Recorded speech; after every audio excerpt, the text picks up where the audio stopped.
आत्माओं, ये नहीं कहा कि ब्रह्मा विष्णु महेश रिजेक्टेड हैं।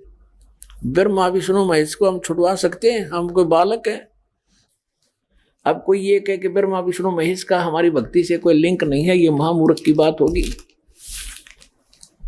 अब जैसे हम कोई पौधा लाकर बीजते हैं आम का, तो परमात्मा ने ये नहीं कहा कि ब्रह्मा विष्णु महेश रिजेक्टेड हैं या इनका कोई अस्तित्व नहीं है। ये तो एक इस संसार रूपी पेड़ की शाखा है। अब जैसे परमात्मा ने ये बताया तुम साधना गलत कर रहे हो, तुम मूल को छोड़ के और टहनियों की तरफ से पौधा बो दिया तुमने, तुम साधना शास्त्र विरुद्ध कर रहे हैं, तुम पूजा तीनों देवताओं की कर रहे हो, ये गलत है। तुमने पूजा करनी चाहिए मूल भगवान की, मुख्य परमात्मा की, और वो शास्त्र अनुकूल आपके कर्म होंगे, फिर उनसे संस्कार बनेंगे। ब्रह्मा विष्णु महेश रूपी इस संसार रूपी वृक्ष की शाखा के पास जाएंगे, फिर उनसे आपको फल मिलेंगे। आप कैसे कर रहे थे, आपने करना कैसे चाहिए था? देखिए आप ऐसे कर रहे हैं। अब आप कोई पौधा लाए हो नर्सरी से, तो उसको ऐसे बीजना चाहिए। ये प्रॉपर वे ऑफ प्लांटिंग है, ये देखिएगा, ठीक है, ये बिल्कुल सही है। ये तरीका है कि मूल जड़ को जमीन में गड्ढा खोद कर उसको गाड़ो और उसकी पूजा करो, सिंचाई करो, तो यहां से आहार चलेगा तना में, सरपुरुष में, अक्षर पुरुष में, फिर सरपुरुष डार में, और ये ब्रह्मा विष्णु महेश यहाँ पर हैं, तो ये पेड़ बनेगा, बड़ा हो गया, तो इन ब्रह्मा विष्णु महेश के फल लगेंगे आम के, इन टहनियों के। और कोई ये कहे कि इस टहनियों को काट दो, हमने इनकी जरूरत नहीं, हम तो मूल की पूजा करेंगे, तो महामूर्ख होगा वो। परमात्मा ने कहा है तीनों देवा कमल दल बसे, ये ब्रह्मा विष्णु महेश, प्रथम इनकी वंदना फिर सुन सतगुरु उपदेश।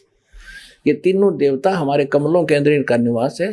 प्रथम इनकी वंदना या साधना प्रथम मंत्र में आपको दी है, या करनी पड़ेगी, और उसके बाद सतगुरु का उपदेश भी सुनो। इस समय मत लटके रहना, वो आगे और क्या बताएगा सतगुरु, वो सारे मंत्र विधि बताई जाएगी। तो कोई ये कहते हैं कि आपके गुरुजी तो ब्रह्मा विष्णु महेश को छुड़वाते हैं। ब्रह्मा विष्णु महेश को कैसे छुड़वाऊंगा मैं? एक पौधे की टहनी कैसे कटवा दूं?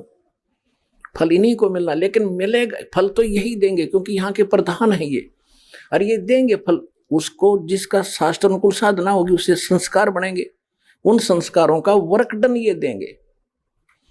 आप क्या कर रहे हो? परमात्मा ने बताया आप ऐसे कर रहे हो धर्मदास, आपने मूलतः ऊपर छोड़ दी खाली, जिसकी पूजा करनी चाहिए थी, और तुमने पूजा शुरू कर दी, ये टहनी गाड़ दी नीचे। ब्रह्मा विष्णु महेश को आपने गड्ढे में गाड़ रखा है और इसकी से पूजा कर रहे हो। ये सारा भक्ति रूपी पौधा थारा विनाश हो गया, भक्ति रूपी पौधे का नाश कर दिया आपने। अब परमात्मा कहते हैं ऐसे शास्त्र अनुकूल साधना कीजिए। कबीर साहब कहते एक कैसा दे सब सदे और सब साधे सब जावे, माली सींचे मूल को फले फूले गोए। अब ये एक के साध्य सारे सदेंगे और सब साध्य हैं, ये देखो सब साध्य सब जावे, कति नाश कर दिया। और माली यानी बुद्धिमान व्यक्ति जो इस प्रोसेस इसके प्रोसीजर से परिचित है, वो तो मूल न सींचेगा, इसकी पूजा करेगा, और फिर ये फल फूल अघाय यानी खूब लदपद हो जाएंगे फल इसके। तो ये है अध्यात्म ज्ञान, ये है परमात्म ज्ञान जो दास आपको बता रहा है। अब यहां गीता अध्याय नंबर 15 के श्लोक 1 से 4 का सारांश है, देखिएगा।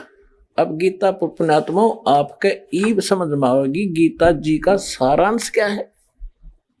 तू अदर है, आत्मा अमर है, तू क्या लेकर आया था, अर्जुन क्यों चिंता करता है, 4 लाइन लिख देते तो गीता जी का सार खाक सार था। ये सार तो ये है जो दास आपको बताने जा रहा है। अब गीता अध्याय नंबर 1 से 4 में आपको पढ़कर सुनाते हैं, क्योंकि इस पवित्र ग्रंथ का आप बहुत आदर भी करते रहे हो, इसका अध्ययन भी किया है। ये बता क्या रहा था, हम कर क्या रहे थे, देखिएगा। 15वें अध्याय का प्रथम मंत्र, आदि पुरुष परमेश्वर मूल वाले और नीचे को शाखा वाले, ऊपर ऊर्ध्व मूलम अधः शाखम। बालक भी पढ़ देगा विष्णु अच्छी तरह, ये नडंगा कर रखे है, ये सही लिखा है। ऊपर तो आदि पुरुष परमेश्वर पूर्ण परमात्मा रूपी तो जड़ है, नीचे को शाखा है, तीनों गुण रूपी शाखा। यहाँ स्पष्ट होगा तीनों गुण, ये तीनों गुण रूपी शाखा है ये।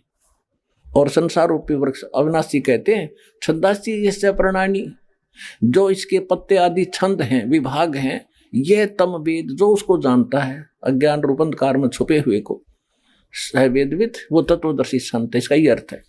अब दूसरे मंत्र में क्या कहा है देखिएगा, दूसरे 15वें अध्याय का, और ये दूसरा मंत्र है। इसमें क्या कि उस संसार रूपी वृक्ष की तीनों गुण रूप, यह अनुवाद गलत किया ना,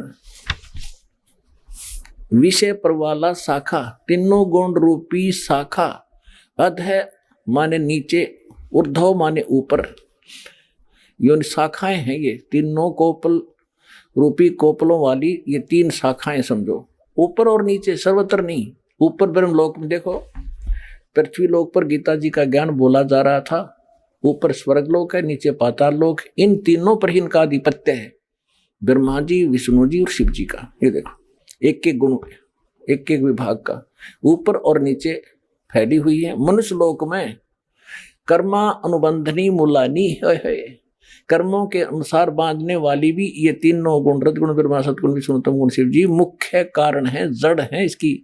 यानी ये संसार रूपी वृक्ष की जड़ नहीं, आपको कर्मानुसार यहाँ बांधने वाली ये मुख्य कारण है। ये आपको फंसा कर रखते हैं, पार नहीं कर सकते, आप केवल जैसा आप कर्म करोगे वैसा ही फल दे सकते हैं, इसका अर्थ ये। आगे देखो, और नीचे और ऊपर ये फैली हुई है, यहां देखिएगा। तीसरे में क्या कहा कि संसार रूप वृक्ष का, संसार वृक्ष का स्वरूप जैसा कहा है वैसा यहां विचार काल में नहीं पाया जाता, क्योंकि न इसका आदि है और न इसका अंत है, और न इसका अच्छी प्रकार से इसकी स्थिति है। इसलिए इस सुविरुद्ध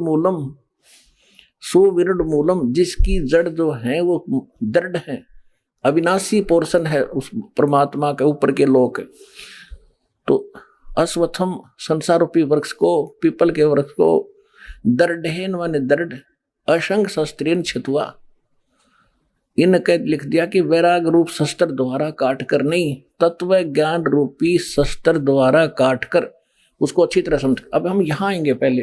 अब तीसरे में क्या कहा है, पहले तो ये देखते हैं कि इस संसार रूपी वृक्ष के ये तीनों गुण रूपी, इस संसार रूपी वृक्ष की तीनों गुण रूपी शाखा, विषय पर वाला शाखा, कोपल मनुष्य, ये बकवास इनकी कोपल रूपी शाखाएं, विषय पर वाला, विषय विकारों की शाखा नीचे और ऊपर फैली।